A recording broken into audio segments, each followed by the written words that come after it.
Alright, I'm going to start the music. 5.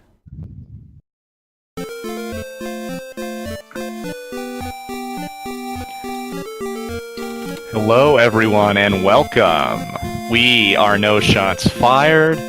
We are the No Shots Fired podcast, your one stop for all things game-related and podcast-related and miscellaneous-related. This is episode 15. That's right, hats. 15 episodes. We almost have a score of episodes. Special Orders to Iron Man, the Airborne Rescue of the Strongest Men is the name of this episode title, because, of course, today we'll be talking about Dark Souls 3 Assault and Sanctuary Doc's Randomizer update, which I'm excited about, and what games would make good D&D campaigns. So it's a good thing we've got our special guest here, Junkblade. I am Valen. My cohort and comrade in arms, who's normally on this podcast, is Doc. He's on your far right. And then, as always, in the seat of honor, the middle screen, we've got our special guest, Junkblade, joining us today for the podcast. Hello, everyone. I plan on trying to join as many of these in the future as I can. Would help us out a lot. Excellent. So we're going to jump right in. Normally, we just kind of talk about what we've been playing lately. Although we've got a special topic today, and I'm excited to kind of talk about what games make good D&D campaigns. That would actually be a nice one if people would stop by, that they could. Little crowd opinion would be good. But, yeah. Well, we'll start off with a little Dark Souls 3 conversation, I believe. So. We're in the middle of it. That's This is the excitement of live TV, folks. Yes, it is. So, as I was saying, Dark Souls 3, I've been very much enjoying it. It's a little bit bare bones in terms of plot, but that's just the way the Dark Souls games are, apparently. Sure. Obviously, it's a little bit weird for me to start with 3 when I could have, played 1 and 2 first. But I was told the plot isn't really that big of a deal, so yeah, starting with 3 is as good as the other 2. Yeah, it's probably more which one you can kind of get into in terms of the gameplay, which I think they probably only improved it as they've gone on. Yeah. I started with a knight class because it's considered one of the best classes for a beginner. Okay. And it does what I wanted to do, which is just hit things with swords. Okay. So what are the other classes? I didn't realize there was a class system. There are like 10 different ones, and it's not exactly a class system, it just affects what your starting bonuses are. Okay, so it's the recommendation for people who played before or actually know what they're doing is, I can't remember the name of the class. It's in every single Dark Souls game, but it starts your level at 1 and all of your stats at 10, so you can build pretty much whatever you want. I think it's called the Deprived because you don't start with any good items at all. You have to just find them. That name sounds familiar. But that's the go-to default class? Knight is the go-to default class. Deprived is for the more experienced players. Oh, okay. So I went with the go-to default class because the only other time I played a Dark Souls game, it was fairly difficult and I ended up rage quitting. Right. Understandable. How many hours have you put into it so far? I plead the 5th. Well, that's a good. I mean, if you've played a bunch, that's 71. Okay. 71. Nice. And anyone I've heard that gets close to beating that game, that hour count is not low. I can tell you that. So. I've gotten through every boss except for the DLC bosses so far. Okay. And it was fairly satisfying several times when I talked to my friend about it, and her response was, in regards to several different bosses, this took me 6 hours to beat. Gosh. Sounds like the makings of a Dark Souls speedrunner to me. Oh, I will say that people have told I have not really watched many of them, but I've heard it's a very cool speedrun to watch. What's the time that you can speedrun it in? I think it's around an hour. Oh my gosh! Let me. No way. Let's do a quick look. I'm not saying Dark Souls. someone else can't do that, just that I can't do that. Okay, the first Dark Souls in less than 30 minutes. Dark Souls 3 in an hour. That's impressive. Dark Souls 2 also in an hour. So, yeah, quickly. It looks like. So not a lot of content there, apparently. Just But yeah, apparently I've watched a little bit of them, and they are very impressive to see how they do it with almost nothing. And I've been playing a similar game. Well, I beat it, and I think it was okay. Salt and Sanctuary, which is a 2D side-scrolling, basically Dark Souls. And it was also okay. I'm also probably going to spoil the ending of that, because I doubt either of you are planning to ever play that. I think I remember the last time we talked about it, you talked about how there wasn't, did the story ever become kind of more interesting or more present, or? Not really. And I don't like the twist. So the twist at the end of this one is you've been, dead the whole time. Of course. So, you're in some sort of hell / purgatory, and here's my surprised face. Right, exactly. Well, I'm the whole thing is I kind of very quickly into the game, I'm God damn it, I've been dead the whole time, haven't I? Yeah. And I'm well, I don't even want to keep going, because everyone's this. You meet these other NPCs in the game who are also painfully unaware that they aren't dead, kind of thing. Because as it goes on, everybody's starting to kind of figure out, oh shit, I guess I didn't survive that shipwreck after all. Wait a second. It's just painful is the best way to describe that. I've heard of one story where everyone was dead the whole time worked, and none beyond that. The Sixth Sense, is that it? That's no. Spoiler alert. That was the only one I've seen where I liked that twist, but that was before it became omnipresent. I haven't seen this movie yet, but Jacob's Ladder is the other one, where I've been told it actually worked as a twist. Well, I think they're definitely going to do that in Lost, and then people guessed it, and so they tried to. Oh God, I finished that show out of spite, I think. Me too. I was very unhappy by the end of it, but I think it had gotten so bad that I didn't even have enough in me to be unhappy. I was just kind of okay, yeah. I'm glad it's over. Yeah, cool. Exactly. Yeah.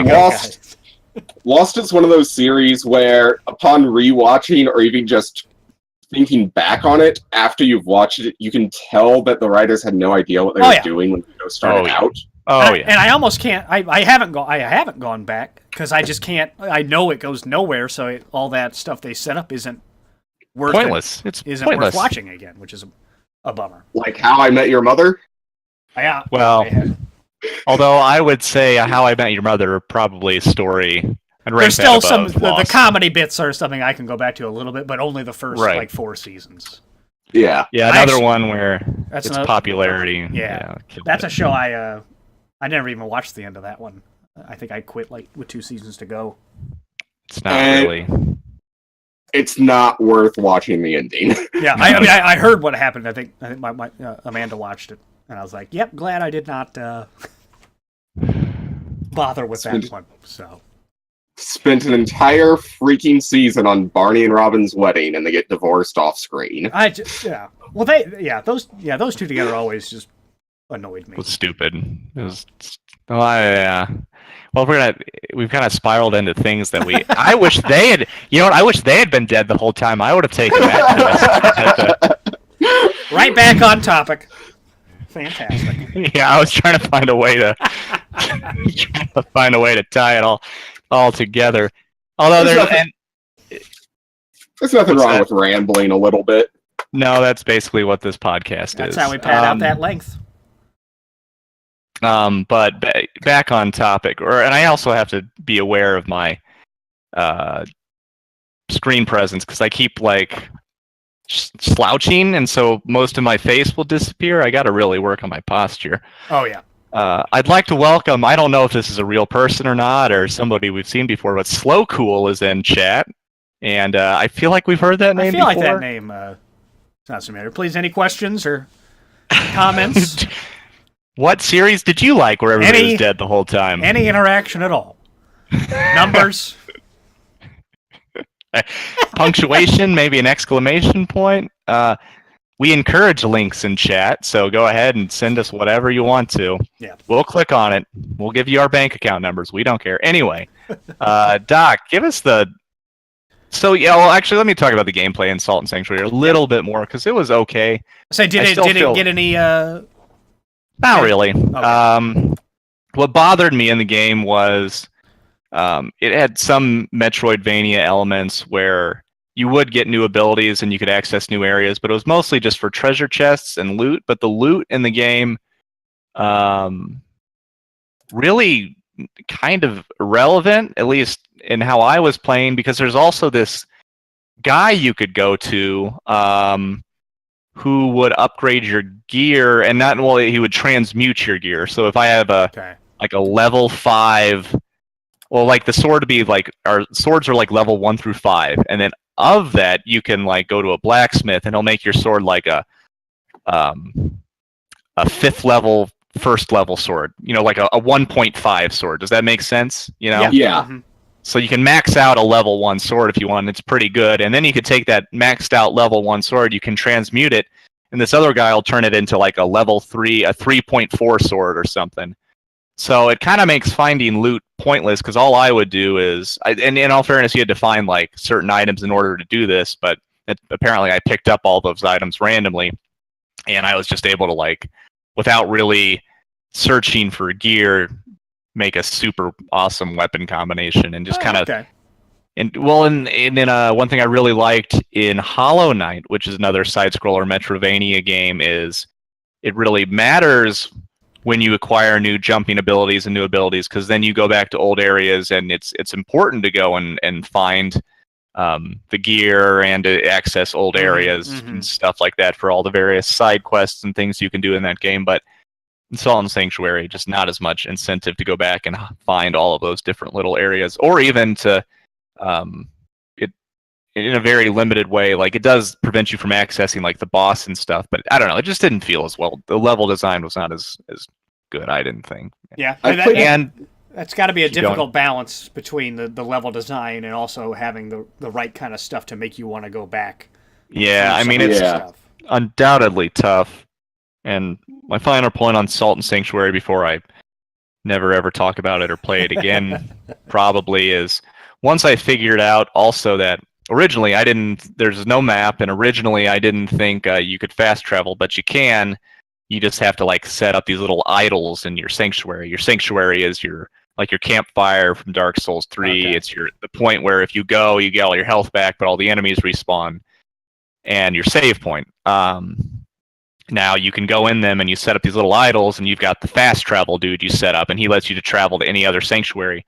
And so all I would do is, like, I could travel to any of my sanctuaries, and then I could set up the transmute lady who could upgrade my weapon. So at any point, I just had to, and then there's an item where you can immediately go back to a sanctuary.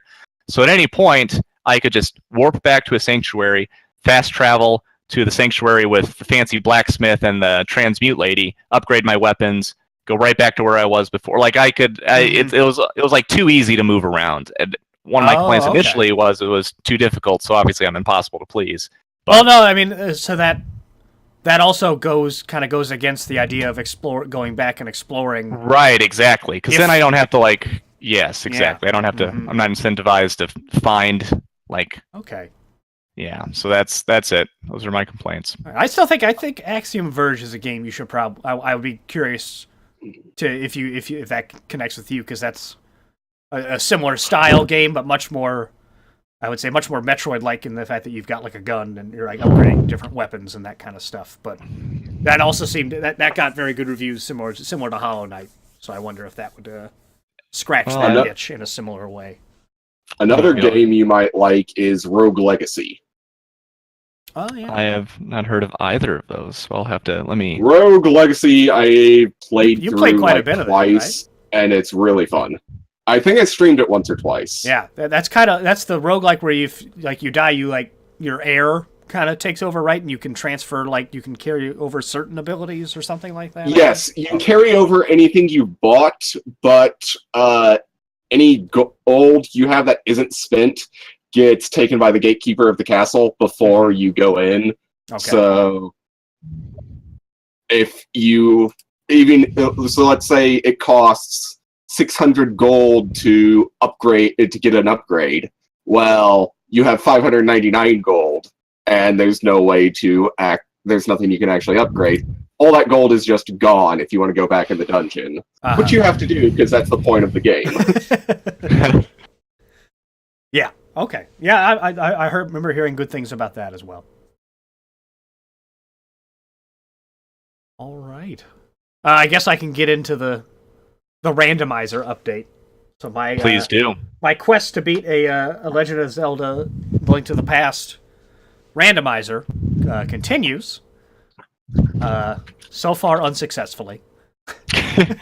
I guess for the people who don't know, randomizer essentially takes every item in the game and randomizes its location. So but there's like an algorithm that you never get a seed that's unbeatable. So the game's always completable, but like, if I open the chest, in Link's house at the very beginning of the game, that could have anything from a sword to a fire rod to a bomb sort of thing. Okay. So now my question is, if you open that first chest and it's bad, do you just choose a new seed, or do you? No, you just keep going. So like, I just wondered if you. Yeah, so like, there's like routes at the beginning where all you need is like you can get a ton of items with like 3 bombs, I think, and that sort of stuff. And you can go around and get rupees to buy bombs from a guy in Kakariko Village. But sure. Like I love watching. Like, so there's been these races that have gone on for the last like year, I think, almost, as they've been doing them, where they have these tournaments where people race the same seed, and that's been so much fun to watch because you're watching people try to figure out, the routes as they go, and just kind of their knowledge of the game is such that they make these really cool plays, and the fact that most of them are speedrunners to begin with, they can do a lot of their tricks, so they can even beat stuff with even fewer items than you would need. Period. Which is awesome. So that's cool. So I've been trying to beat one of those myself, and I've basically been trying to do it in one sitting. So I'll start a new seed each time, see how far I can get. Okay. Because like I've tried to restart the next, like there's a couple days in between when I can play, and then I just can't remember what I've done and stuff. And I use a tracker, but it's just like a kind of a web page thing, and I don't really save it when it closes. But the last one I did last week, I think I played for about 2 hours, and I got to the point where I felt like I'd done almost everything I could, but was still just missing a couple, an item or two for progression that kind of, I just got frustrated, and yeah. So my quest for that continues, but it's still definitely worth watching the people that are really good at it. What are you searching for that you've... What was it? Well, it took me, I think I played for almost like over an hour without a sword, which is always difficult. Wow. Yeah, that sounds frustrating. But then I finally got one of those, but just like stuff to get access to certain parts of the Dark World, like I never found a hook shot. I was going to ask if you had the hook shop yet. Yeah, never found the flippers to swim, but the one trick I do know is how to fake flipper, which is you can swim without the flippers, but it's not time intensive. It's not difficult, but if you get hit, you just die. Oh. So oh God. But that sounds stressful. Let's say I kind of want I want to try to get people to kind of try it, because I think it. And I understand, like, you probably want to... It'd be probably a lot easier if you watched a couple races first, because you can kind of get an idea of the beginning strategy and stuff. Because the beginning stuff is kind of, similar. People will start out in, like, 1 to 2 locations, but you end up kind of checking the same things at the start. And that can kind of get you off and running, but... Okay. It's just... I mean, I do definitely want to try that. And you can, and because you do this, there's a website where you generate the seed. Almost everyone plays it on emulator anyway, so you don't have to worry about I've got the ability to transfer it to a flash cart, and I could play it on an actual Super Nintendo. But you don't have to do that by any means. That's actually really cool that you can do that. Yeah. Technology. They've also got like sprite artists working, so you can play as like a ton of different sprites, not just the Link sprite. Oh, that's cool. So could I have somebody make an Evan sprite? Because a Balin sprite. You probably could. Good. Let me see. Let me go to the site and just give you some of the. Yeah, I'd like to see some of them. You can play as a Boo from Super Mario. Sure. Cactar from Final Fantasy. Who from Final Fantasy? The cactus enemy. Oh, okay. All right. You can play as Zelda. No surprise there. Ganondorf. You can play as Garfield. You can play as a Kirby.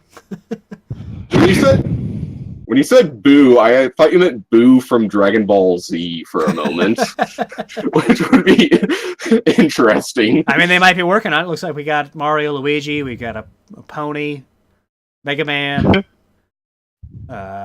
Mog from Final Fantasy VI. So yeah, just like a Pikachu. Can I play as Cloud? I don't see Cloud. How could you not make Cloud? There's a dog. There's Roy Koopa. I could play as surprisingly Red 13 specific. You can play as Red 13 as a soda can. Sure, okay. Looks like they've got a good number of Final Fantasy VI go. You can play as Vivi from Final Fantasy IX. Fallon, do you remember? I do. Our favorite Black Mage friend. Yeah. So just a lot of Sonic the Hedgehog. What was his deal? He was created in a factory or something. Oh, spoilers! Sorry. He was like the prototype, I think. So right, the prototype Black Mage, yeah. That game went some places with the character stories there. It sure did. Satisfying ending though. I'm always a little scared going into a Final Fantasy game because it might be like the 7 was not. I did not like 7's ending. 10 sucked. I have not done 10. I've heard 8 wasn't great, but I didn't have the patience to get through it. I've never gotten through disc 1 of 8. I just 10's the one. Yeah, I give me magic points, people. Yeah, right. I don't want to have to. Sorry. 10's the one with Titus, isn't it? Yes. Yeah, I can see why that would be a not great game. The game was great until the ending, and I was like, no. No, what happened? He was a dream person. Of course. So he just disappeared. Yeah, okay, sure. Unless, you can have sort of a nothing is quite real thing going on, but you have to. It just did not. It did not set that up very well. It did not. Pay it off very. It just was not. You have to set it up right and make it kind of clear to both to the audience and sometimes the character that this isn't quite real. Like, yeah, there were no. At least I don't remember any like subtle hints throughout the game.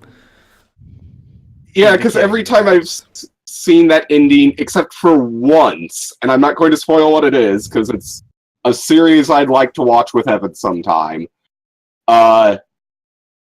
It was done badly, and in that one specific series, it made sense and was done well. Yeah, it's just like anything. Most people, I feel like most writing teams use that as an escape hatch rather than something they've actually carefully built up. I mean, ending a story that it's not. I don't think it's an easy thing, but it's always a bummer to me when they don't just kind of pick. Well, actually, I would say ending a story is easy. It's getting to the ending that's really hard. Like, getting to the ending properly. Yeah.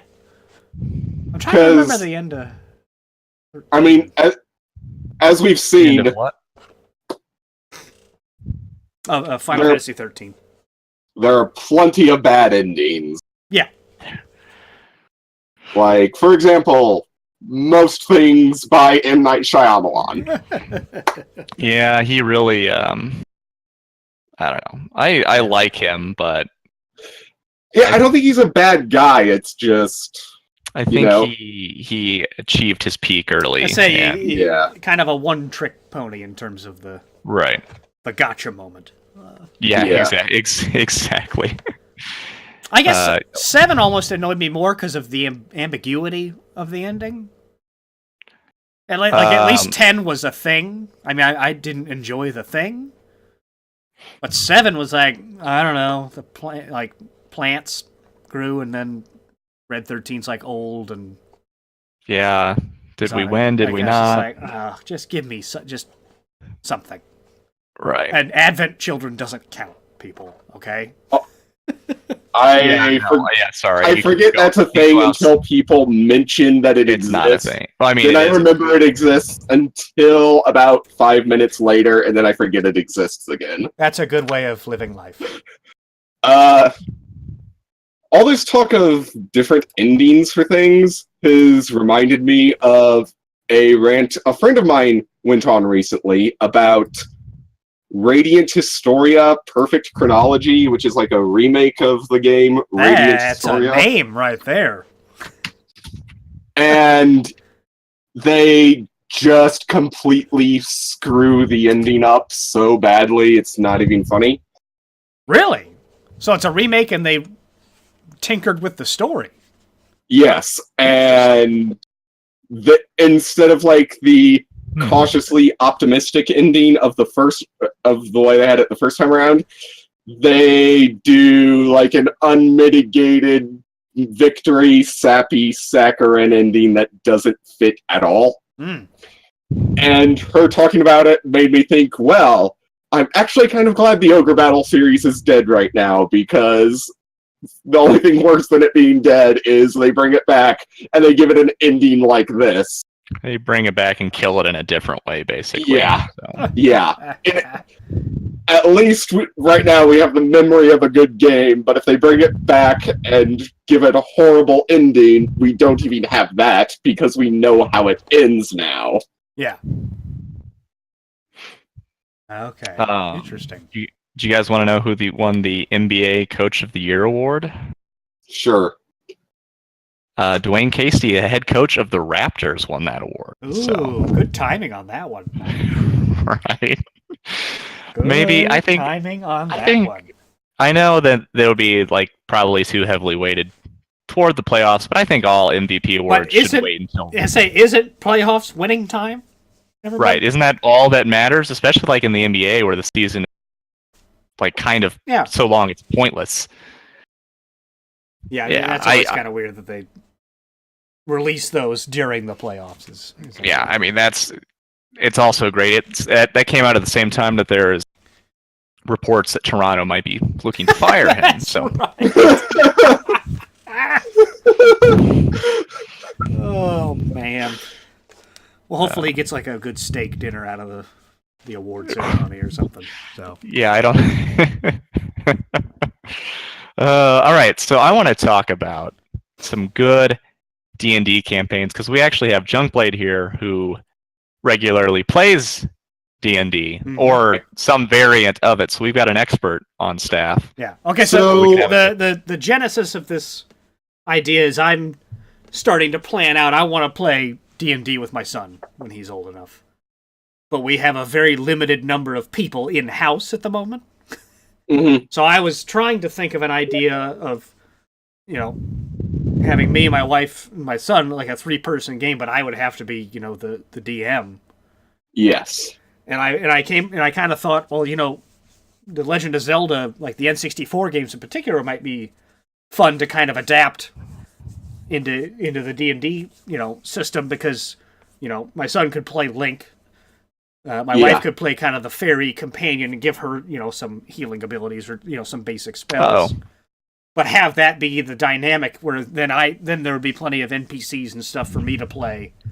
Yeah. And kind of be involved still, but it wouldn't be it wouldn't feel as ham-fisted as I think trying to adapt other campaigns meant for bigger parties. So I was kind of thinking, what are some other games or other ideas that you guys think would be good for, not necessarily exactly my scenario, but that type of thing.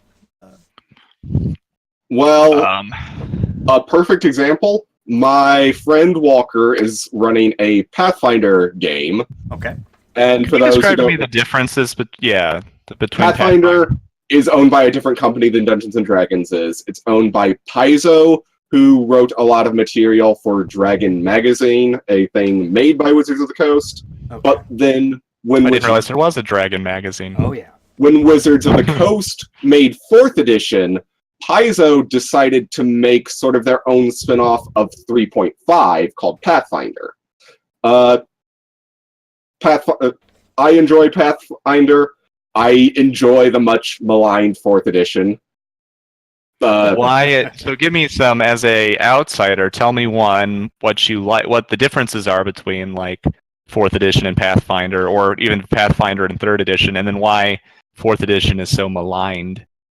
Okay, so Pathfinder is very clearly just 3rd edition with a little bit of streamlining and, frankly, in some cases, designers who have no idea what they're doing. Although that's true of every game company. The difference is one particular designer who the community knows, Sean K. Reynolds, made it very clear he didn't know what he was doing. That's very fair. bad. That's fair. It's bad if they know you as by name as the guy who has no idea what's going on. Yeah. So Pathfinder Uh-oh. sort of was an offshoot of, is an Guys? offshoot of 3.5. Hmm? Can you not? What? Oh, did I lost you for a second? Was I still? Yeah, we can hear you. Yeah, Okay. we can hear you. I'm just Okay. gonna act. Sorry, keep going. Pathfinder is basically an offshoot of 3.5 to keep it going because there's still a huge fan base for it, and it gave them a bunch of easy customers. They did their own campaign setting, they changed the mechanics around a little bit, and they've got a bunch of different things you can do with it. Like there's a Call of Cthulhu handbook for if you want to run creatures, or even some of the outer ones from that. Now, the difference between 4th edition and Pathfinder and 3.5 is all in mechanics, and it's really...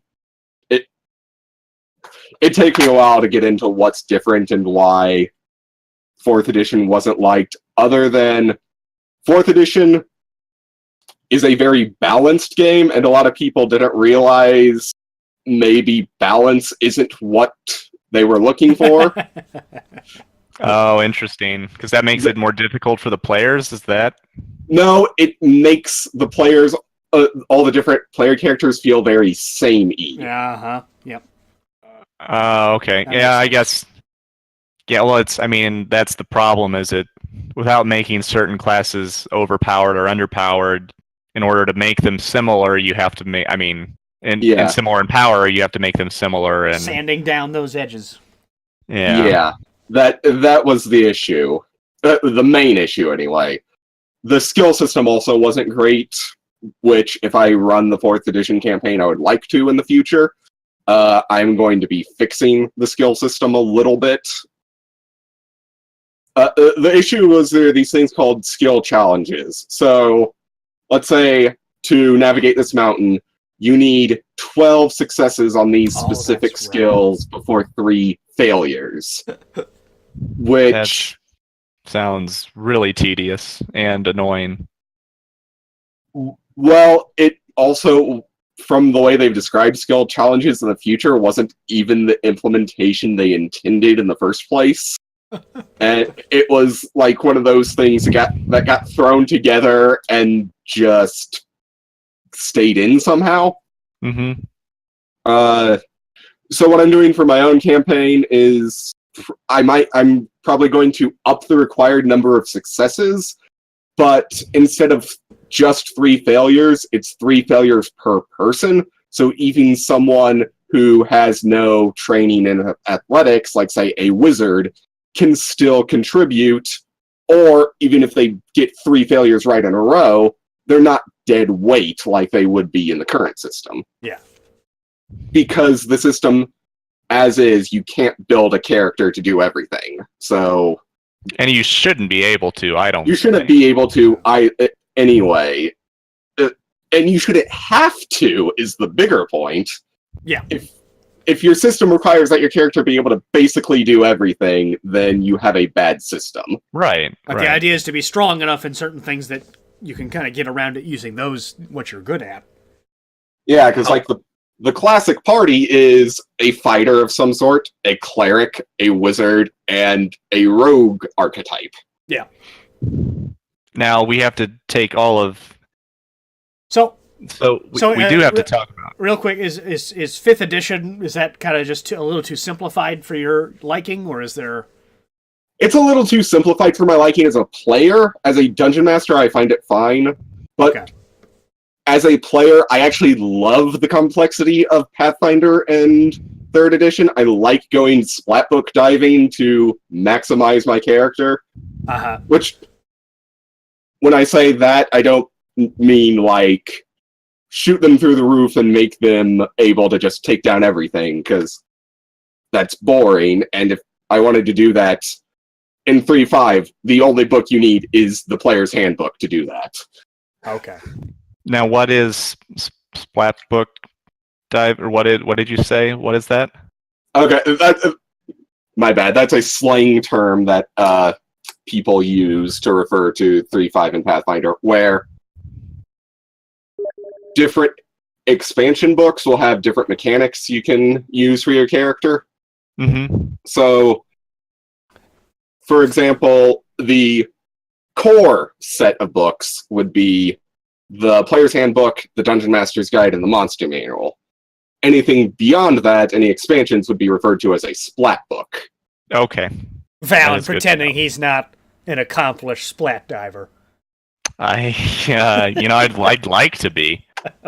The way 5th edition works is it's balanced entirely because they realized how bad balance in 3rd edition got and how poor their attempt at, well, depending on who you ask, how poor their attempt at balancing may have been in 4th edition. In 5th edition, they have the rule of thumb of you get the core rule book plus 1 book for your character. Yeah. This makes it so that, well, if these 2 different splat books have an interaction we never intended, that's fine, because you aren't supposed to mix and match anyway. Okay. If your Dungeon Master lets you, that's another thing entirely. Sure. But in the base rule set, it's Player's Handbook plus 1 book of your choice. Who are the most broken OP classes in 3rd edition? Wizard, Druid, Cleric, Spell to Power Erudite, which is a thing that came out in the Psionics Handbook. Spell to power what? Erudite? Yeah, it's Erudite. Erudite, okay. I don't know. Basically, I think I've never actually looked into this class because I've never had an interest in playing it, but I think that basically, in addition to all the psionic powers, you can also get spells, which is kind of absurd. And the last one is Archivist, which is basically a divine wizard. Oh, I thought that was just the guy at the library. Yeah, consult the archive. I assume he has to say that before doing anything, I hope. And the Archivist, I think both the Archivist and the Wizard have a way of getting every single spellcasting class's spells on their spell list. Sweet. So, like, and even if they don't go that far, there are spells in the core rulebook that you can just break the game in half with anyway.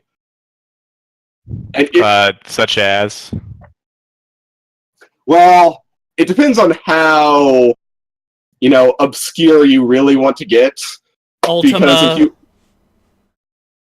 for example, there's a spell called Major Creation, which can create any, just about any substance.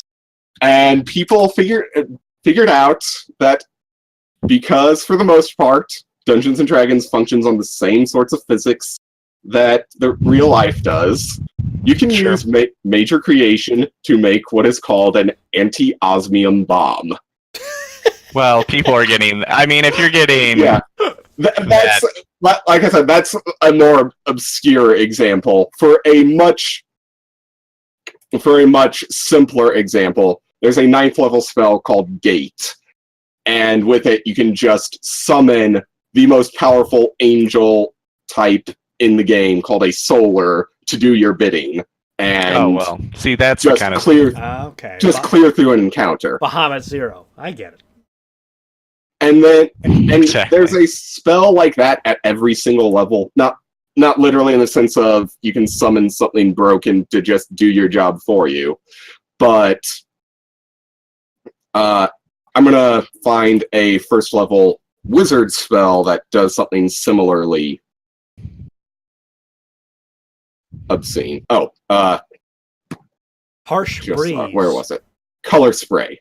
Harsh Breeze. Okay, so this is... I've been using this in the Pathfinder game I've been playing because it's just such a good spell. Color Spray. Range is 15 feet. It's a cone-shaped burst. And you get a saving throw to negate the effect. But let's say it's just level 1. There's 2 guys in front of you. Okay. They will most of the time they're going to fail their saving throws. And they're probably going to have 2 hit dice or less. 2 hit dice or less. The creature is unconscious, blinded, and stunned for 2d4 rounds, then blinded and stunned for 1d4 rounds, and then stunned for 1 round. 2d4 rounds? Do things even last that long? Yeah, that's the point. You incapacitate 1 or 2 guys, kill the guys that are still up, and then you just coup de grace the ones that are on the ground because they aren't getting back up and doing anything. I think the biggest issue is with the name of the spell. That doesn't indicate... What's the name of the spell again? Color Spray. That's... Oh yeah, Color Spray. I thought you're like, haha, now you're green. Aren't you embarrassed? Take 4 blushing damage. Another good one is Grease. Grease. I like it. I assume this summons a fiery demon that just lays waste to like a 60-foot radius circle. Am I right? No. Okay. Grease does pretty much exactly what it says. Within a short range, you coat 1 object or a 10-foot square in grease. Sure. Any creature in the area when the spell is cast must make a successful reflex save or fall. This save is repeated on your turn each round that the creature remains within the area. A creature can walk within or through the area of grease at half normal speed with a difficulty class 10 balance check. Failure means it can't move that round, and then must make a reflex save or fall. While failure by 5 or more means it just falls. Oh my goodness. And then you can set the grease on fire. Oh, okay. Which then summons the demon I was talking. Okay, I get it. Yeah, those are some silly level 1 spells. Especially because the people you're going to be facing at that point probably can't do it like you just said. Basically, just take out 2 bandits or whatever with your can of spray paint. That's what I imagine it being. Let's just see here. A 1st level orc warrior. They have no reflex save bonus, so they're almost certainly going to fail the reflex save. And they also have no dexterity bonus, so they need to roll at least a 10 on their balance check to actually move through the area. Anything less than a 10 and they fail. Goodness. So if you have 4 people in an area, you can just knock 4 of them down with 1 spell. And then you get a bonus on hitting prone creatures in melee, so then your melee guys just kind of clear them up. Good old Grease. Well, I mean, It is annoying having things all slippery. So. Yeah, you don't like it. Don't like it. One second, I'm kind of distracted. If you guys could talk more, that'd be great. I decided to turn on that. This game is 109, 109. Oh, that's as close as a game can get. But yeah, my math is 30. Right. Okay, so 30 seconds. So oh god. So we've got a kind of a good rundown of kind of the system and stuff. Are there any games that you guys think, either story-wise or, I mean, a lot of games are basically D&D that they into a structure. As I was saying earlier, before we went off on the little divergence of the difference between 3.5 Pathfinder 4th edition and then broken wizard spells and classes, my friend Walker is running a Pathfinder campaign that was inspired by Darkest Dungeon. Oh, okay. Sure, okay. That's a good Now, one. that's curious. Oh, because there's not a lot of story in Darkest Dungeon. Which is actually a good thing, because the issue with adapting a game with a lot of story to D&D is that D&D, you don't necessarily want a linear plot. You don't necessarily want it to be, you have to go from point A to point B, then point B to point C, then point C to point D, because oftentimes not only will players not do that, they will feel constrained when they say, I want to do this, and you tell them they can't, even though that thing should be a perfectly valid option. Well, so I find that to be more of a, I mean, also in D&D, you're right that you can do anything you want, but I find that to be more of a failure of the dungeon master to craft the story appropriately. Or the players could be, just being difficult type of thing, and not kind of taking part in the idea that there's a story that wants to be told, sort of thing. Well, in my example, what I more meant was the player might be trying to go along with the plot, but go along in a different way than you intended. Oh yeah. If you're you're definitely right. If you're too rigid, that you don't want to be too rigid. But yeah, there are definitely players who will just not actually be helpful to the campaign at all. They will try and do something completely unrelated and just make you ask, why the hell are you here? Yeah, people who don't want to play Dungeons & Dragons and just want to... Right, because you want to do something completely different than what everyone else wants to do. Yeah. Like, I have a perfect example right off the top of my head, because the way I've been running this thing on Wednesdays called Adventurers League. I get a slight bit of store credit at the store I run it at, and anyone who wants can come in and play within reason. I have drawn the line at any more than 8 players playing in the campaign, because after that point, that'd be crazy. Eight's already insane. Yeah. I'd prefer 6, but I don't want to be that guy and turn away someone just because they make a 7th or 8th player and there's no space in another pod. Yeah. Sure. But anyway, I had a player join one time who will remain unnamed. Those who know him know who he is. It's Fallon, isn't it? Yeah. Get ready to get dunked on. Go, get him. No, I don't think Valen would ever do this. So he comes in, makes a chaotic evil halfling, and decides that I may not even be remembering his race right, but chaotic evil's already not a good start. I remember them specifically going out of their way to describe that their character's ethos was that anyone who is taller than them that can't help them is an enemy and must die. So we spent an hour of roughly the 3-hour session dealing with this, where how this ended, it ended as well as it could, I believe, in that the rest of the party caught up to the murder hobo, as we call these kinds of players, tried to reason with him, and he wasn't going to actually, change his character in any way. So they turned him over to the authorities, and he was hung. Yeah, Now- I mean, Now, how much latitude do you have as someone who runs the game to go? Oh no, you appear to have stepped in a void. I wish there was a saving throw that you could do. Oh, a dragon ate you.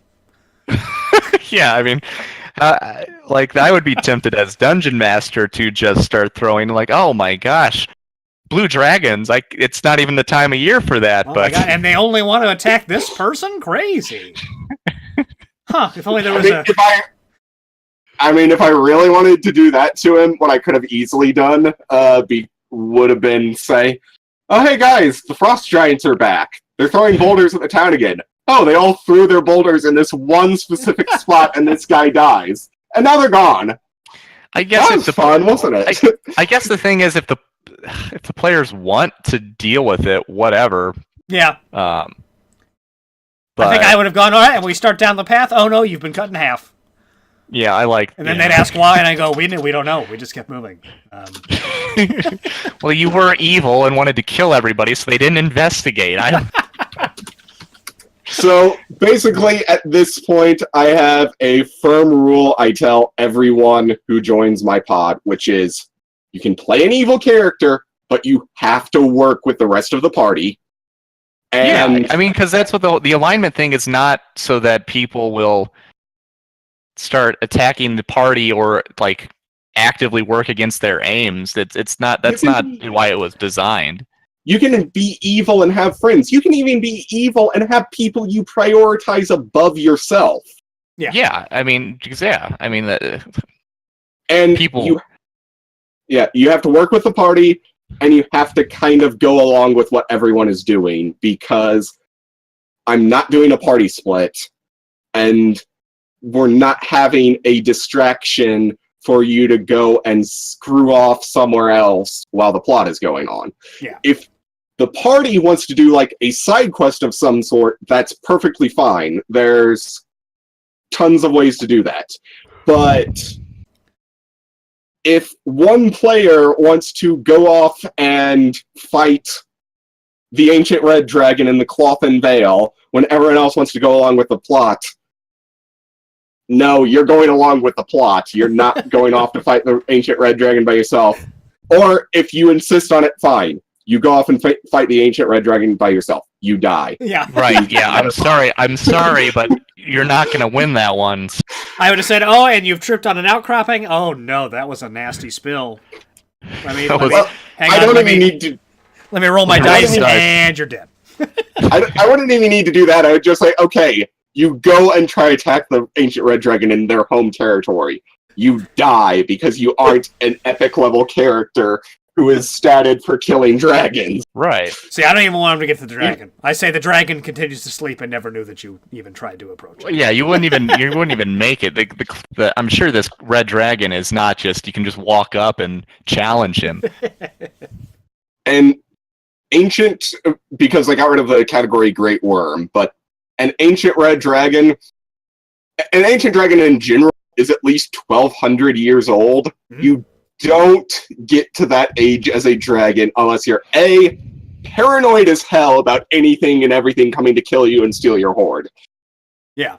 And B, extremely powerful. Yeah. You gotta put in the work. Yeah. Okay. So the 76ers have lost. Oh, man. So, back on the topic of games that would make good D&D campaigns, I do like your idea, Dave, of the Legend of Zelda thing. Mm-hmm. I honestly can't think... Well, maybe not the original Game Boy games where there's no indication of what the heck you're supposed to be doing or where to go. but anything with a little direction, I think, can work as a D&D campaign. Yeah. Now, with the idea for this Link D&D campaign, he's going to have to kind of craft a custom class, won't he? Sort of? Not really. Link you could represent as a ranger, a paladin, or a fighter. Yeah. And I'd make like the items you find, like the dungeon items you find, those would be more kind of story or like skill challenge progression items rather than like combat. Yeah, items, makes sense. I think would be probably a simpler way to handle that. Yeah. And it's not even, it's a little bit harder to balance around just one person in terms of a party, but it is doable. People do solo campaigns all the time. You just have to be very careful because and this is why a lot of people use a Dungeon Master's screen, because sometimes you overestimate your player's ability to take something on, or they just have a run of bad luck. Yeah. So this would be a no-fail scenario. Yeah. Yeah, so you keep what you roll behind a screen so that if it comes up a natural 20, which would instantly kill your player, you can say, oh, the dragon misses by a mile. And, yeah. I'm Yeah, actually looking... I'm trying to look game shelf. through... Yeah, I'm doing the same thing. I'm looking through my Steam library. Because like any RPG, obviously, like would be an obvious choice because that's essentially D&D. Yeah. Anyway, but so I'm trying to think of what. Okay, now hear me out. Mario Kart. All right. Mario Kart D&D campaign. I'll hear you out. Okay, so okay, you're obviously Koopa Troopa. Sure. And, Sure. Yeah. Something about green shells. Something about green shells. Yeah, I think so. That would basically just be a whole game of skills challenges, I think. Yeah, I mean that's basically you try to pass somebody's skills challenge. They throw a banana. Oh, dexterity saving or whatever. What would cart driving be? Reflex is what it would be in like 3.5 and Pathfinder. It would be a dexterity saving throw in 5th edition because they just named all their saving throws after the abilities in that. Okay, well,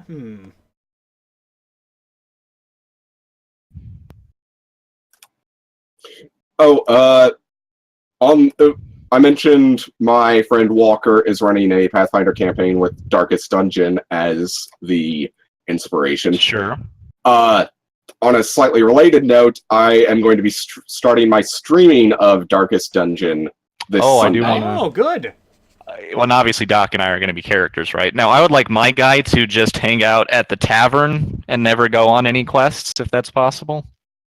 Not if you want to be a character. I want to go, but I don't want to be happy about it. That's really easy. I don't think anyone in Darkest Dungeon is happy about going. The first two characters you get are a paladin and a gunslinger. So, Evan, you could be the gunslinger. Dave, you could be the paladin. That works for Sounds me. like us. Oh, yeah. What about something like FTL? What about it? You kind of you got the crew on the ship. You each have you got specific jobs. Oh, for D&D? Yeah. Yeah, you could do something really fun with that, I think. You would just have to alter the system a little bit, since D&D is obviously made for medieval fantasy, and that's, sci-fi. Yeah. Well, the interesting thing is the number of different games I've kind of discovered as a lot of my experience with this is listening to podcasts of people who are running D&D games, which are actually a lot really entertaining.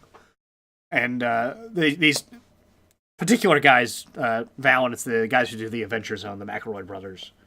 I love them. They kind of did a bunch of one-off campaigns with different systems that made it much more easy to tell a variety of stories, I think. So you'd probably have to stray a little bit from D&D. Although I found that I liked the D&D campaigns they did more, just because of a little bit more structure in terms of the dice rolls and that sort of stuff. So that would probably be a sacrifice you'd have to make in terms of some of those other systems. But yeah, definitely a podcast worth listening to for sure. The Adventure Zone. I love the Adventure Zone. That's the one when I'm driving around that I. Just a second, I had to scratch my head. That's the one when I'm driving around that I listen to. I just listen to like a new story arc, basically. Love I just listen to music when I'm driving around. Also an option. I will probably end up getting a few podcasts on my phone for especially long drives, because those are... Yeah. music doesn't do it for those. I have to change between. I find changing between them definitely helps. I have a disturbing number of podcasts. I am a big fan of podcasts, especially the No Shots Fired podcast, which is my favorite of all time. When are you going to start streaming mine too. Darkest Dungeon? I don't know specifically. I was thinking that like around 3 my time, if that kind of works for you guys at all. Wait. Oh, on Sunday? Like tomorrow? On No, Sunday. Sunday. Okay, Sunday. And if I am around, which I should be, I will tune in. Now, Doc may not be due to family obligations. That could be tough. It is. Oh yeah, Sunday's Mother's Day, isn't it? Ooh, yeah, that's a good thing you said that. I need to do something. You got double duty now. Yeah, and I think the mother-in-law is going to be in town. Wow, as well, triple duty. A lot of gifts. What are you getting? Flowers. I was gonna ask if you're gonna go with flowers. I mean, I think we'll go out to eat and that sort of stuff, but Sure. I don't know. I'll have Sam make her a card. No. That's always good. Although getting him to color on demand is a lot more difficult than I thought it would be. I was gonna ask if that's how, time intensive a task is that. It's just he's very uninterested and just wants me to draw guitars. Is usually what happens. But if I do that, it'll be fairly obvious that I was the one who made the card. So yeah, you could draw a picture of a guitar and be. They're never big enough for him. He's always like, big guitar, big. I'm like, okay, well. I didn't know you had guitar drawing skills. It's not. I don't think they're great. Maybe that's the problem. Is I still have not done one to his satisfaction. He's just still at that stage where he's not aware that you have certain things that you're better at than others. Yeah. He just assumes that everything you do is awesome. So which is a good feeling. Yeah. Yeah, exactly. Yeah. Now I think on that note, I think now I'm not positive what our broadcast length is, but it feels like we have. So the darkness setting in, I think, and my. I love that we time it so well that we just have this slowly just change into the pitch darkness of. But I think we've done about an hour. I think this is a great place to wrap up episode 15. Special Orders to Iron Man: Airborne Rescue of the Strongest Men. Which is. I mean, I can keep going for as long as you guys feel like. What? Well, I think we're probably going to hang out a little bit after this, at least. All right. But we're gonna. I gotta start the music. So, also, then that means next week we'll be talking about your first run of Darkest Dungeon and how, and whether or not me and Doc are still alive. We'll be talking about Darkest Dungeon since you're going to jump back into that. I will play. Let me pull up the Steam library and see what I'm going to play. I should really. Well, my plan is to try and keep the A team alive at pretty much any cost. Give us some scrubs or something to. Then a B team, which is going to be, slightly below the A team, but also a really high priority to keep alive. And then a bunch of scrubs that I send in to die and get me resources. Perfect. Exactly. The thing is, I want to do the thing you, Tommy, and Chad do, where you have to name everyone. I do. Now, so you do want to do that, or you don't want to do that? I do want to do that. I think Good man. Because if I run out of names, I can't send anyone else in. Well, it's nice that we have such a big family. It's tough to get through everybody. It is. Odds are somebody will though. make them. Okay, I'm gonna do. For my part, I'm gonna keep trucking on the randomizer. I meant to stream that last week, but I didn't. Right. I'd like to see that. Yeah. Because I'd like working through it with people, discussing that sort of stuff, and then I'll probably try to do a little more God of War, so I can have a bit more of a formed opinion on that. You can see when I switched to the Steam library, this darkens the face. Mm-hmm. Man, I really don't know what to jump into.